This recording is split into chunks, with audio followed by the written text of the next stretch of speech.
Həmas bir terror təşkilatıdır. İsrailə qarşıdır və bunu qızışdırıb ortaya atanlar kimi qoyur? Bir mənalı deyir axı terror təşkilatı olmağı. İndi məsələn terror təşkilatı kimi qəbul eləməmişik. Qardaş Türkiyə deyir ki, o terror təşkilatı deyil. Bəli. Amma bütün əməllərinə baxırsınız, terror əməlləridir. Türkiyə bunu İslam... Özünü müdafiə edir Azərbaycan. Niyə baxın, əməllərinə baxanda terror kimi görünür? 7 oktyabr 2023-cü il Həmasın başlatdığı o əməliyyat deyək, yumşaq desək. Hara hücum etmişdi və hansı zərurətdən hücum etmişdi? Bir konsertə, bir mədəni kütləvi tədbirə. Hücum etdi, 200-dən çox insanı girov götürdü. Onların arasında xarici ölkə vətəndaşları da var idi.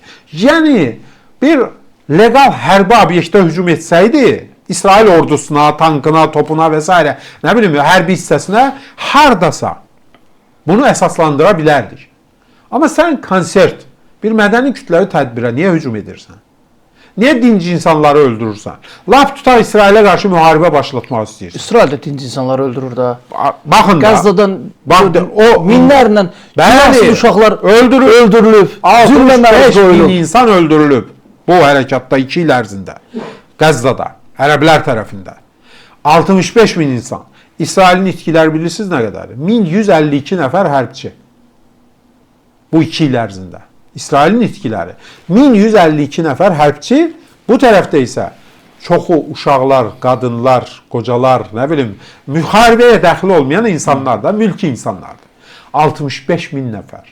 Və buna səbəb olan kimdir? Həmas. Həmas o hücumu başlatmasaydı, artıq 10 ildən çox idi ki, orada güllə atılmırdı. Müharibə yox idi. Münaqişə var idi, anlaşılmazlıqlar var idi. Yəni, məsələlər var idi ki, əlini gözləyirdi. Amma İsrail güllə atmırdı onlara. Ərəblər də atmırdılar. Həmas bunu başlatdı, İsrailin əlinə bəhanə vermiş oldu. Bəhanə verincə də İsrail şumladı Qəzzanı. Şumlayıb.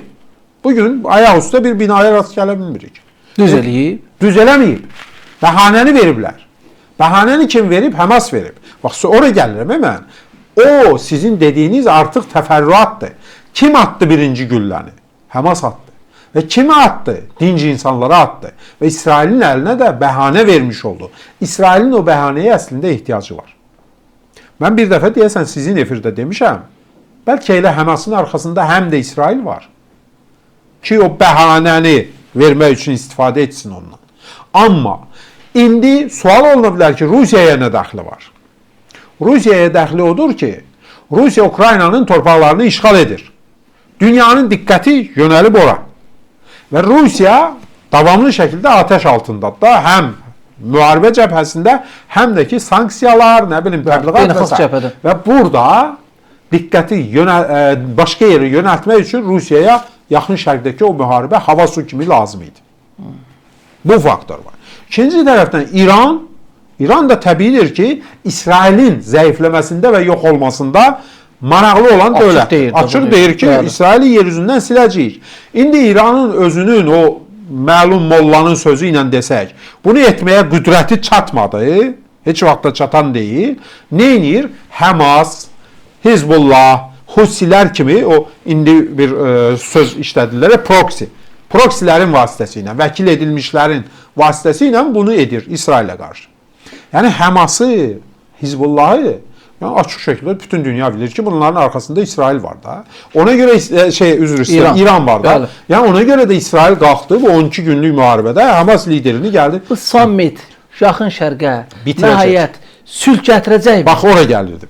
Bitirəcək. Niyə? Qəzzanın idarəçiliyi necə olacaq? Qəzzanın Amerika Birləşmiş Ştatları onu idarə edəcək. Bunu Trump deyib ki, biz oranı idarə edəcəyik, biz tikəcəyik, quracağıq. Yəqin ki, biz kimin olacaq Qəzza? Qəzza əlbəttə ki, bu ərəblərindir. Amma artıq əvvəlki idarə etmə olmayacaq. Ondan savayı bir şeyə də xüsusi diqqət yetirmək lazımdır. Mahmud Abbas bütün bu 2 il ərzində vallahi billahi heç bir dəfə də durub bir sərt bəyanat vermədi. Mən eşitməmişəm. Fələstin rəhbəri. Fələstin dünən də o toplantıda var idi, yəni Şərm-əş-Şeyxdə. Bir dənə durub sərt bəyanat vermədi ki, ay İsrail, niyə bu Qəzzanı dağıdırsan, niyə ərəbləri öldürürsən? Elə dedi ki, sülh istəyirik, nə bilim, dinclik istəyirik, anlaşmaq istəyirik. Yəni, hətta qardaş Türkiyənin Cumhurbaşqanı Rəcəb Tayyib Ərdoğan az qala hər gün Sərt bəyanatlar verirdi. Mahmud Abbasın səsini biz o qədər eşitmirdik. Və Azərbaycanda da bir kəsim vardı ki, bizi öldürürdülər ki, siz niyə o ərəbləri müdafiə etmirsiniz, Fələstini və s. Biz həmişə demişik. Prezidentləri müdafiə eləmir. Biz həmişə demişik ki, Azərbaycan dövlətinin mövqeyi nədirsə, bizim də mövqeyimiz odur. Azərbaycan dövləti, Prezident İlham Əliyev bütün fəaliyyəti dövründə deyib ki, iki dövlətli həldən yanayıq, ərəblərin dövlət hüququnu tanıyırıq, müstəqil dövlət kimi və Qüdsün də məhz Fələstinin paytaxtı olmasını tanıyırıq. Bunu Azərbaycan prezidenti dəfələrlə deyib. Mən də bir Azərbaycan vətəndaşı olaraq o mövqedəyəm. Ki, ən ağla batan budur. Bir tərəfdə İsrail olsun, bir tərəfdə Fələstin olsun. İki dövlətli həldən yanayıq.